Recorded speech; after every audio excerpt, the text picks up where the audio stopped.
Friends, ஈஸியான soya 65 எப்படி செய்கிறதுன்னு தான் பார்க்க போகிறோம். இது வந்து ஸ்நாக்ஸாகவும் சாப்பிடலாம், இல்லைன்னா சைடிஷ்ஷாகவும் நல்லாயிருக்கும். வாங்க எப்படி செய்யுதுன்னு பார்க்கலாம். நல்லா சிம்பிளாகவே செஞ்சிடலாம். ஃபஸ்ட்டு வந்து ஒரு 15 மினிட்ஸ் வந்து சுடு தண்ணீரில் வந்து ஊற வச்சுக்கலாம் சோயாவை. அதுக்கப்புறமா நல்லா தண்ணியெல்லாம் பிழிஞ்சு ஒரு பவுலில் மாற்றிக்கிட்டு கொஞ்சமாக உப்பு, மிளகாய்த்தூள் வந்து 1 ஸ்பூன் சேர்த்துருக்கேன். அதுக்கப்புறமா சீரகத்தூள் 2 ஸ்பூன் சேர்த்துருக்கேன். நெக்ஸ்ட் வந்து பெப்பர் தூள், அது வந்து 1 ஸ்பூன் சேர்த்துக்கலாம். தனியா பொடி வந்து ஒரு 1.5 ஸ்பூன் சேர்த்துக்கிறேன். இதுக்கப்புறமா வந்து கலருக்காக காஷ்மீரி சில்லி பவுடர் வந்து ஒரு 1.5 ஸ்பூன் சேர்த்துக்கலாம். இதெல்லாம் சேர்த்ததுக்கப்புறமா வந்து கொஞ்சமாக மஞ்சள் தூள், அதுக்கப்புறமா வந்து 1 ஸ்பூன் மைதா மாவு மட்டும் சேர்த்துக்கிறேன். இது வந்து பைண்டிங்காக தான், மசாலா எல்லாம் நல்லா ஒட்டிக்கும், அதுக்காக தான். இஞ்சி பூண்டு பேஸ்ட் வந்து ஒரு 3/4 ஸ்பூன் சேர்த்துக்கிறேன்.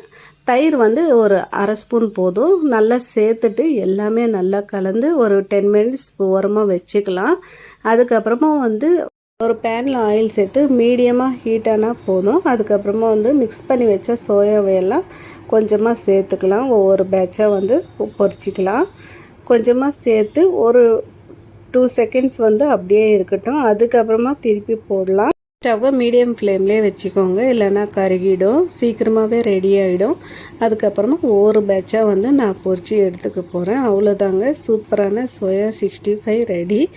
இது வந்து வெஜிடேரியனுக்கு ஒரு நல்ல சைடிஷ்ஷாக இருக்கும். ட்ரை பண்ணி பாருங்கள். நம்ம வீடியோ பிடிச்சிருந்தா ஒரு லைக் கொடுத்து சப்ஸ்கிரைப் பண்ணிக்கோங்க. நம்ம சேனலை சப்போர்ட் பண்ணுங்கள். தேங்க்ஸ்.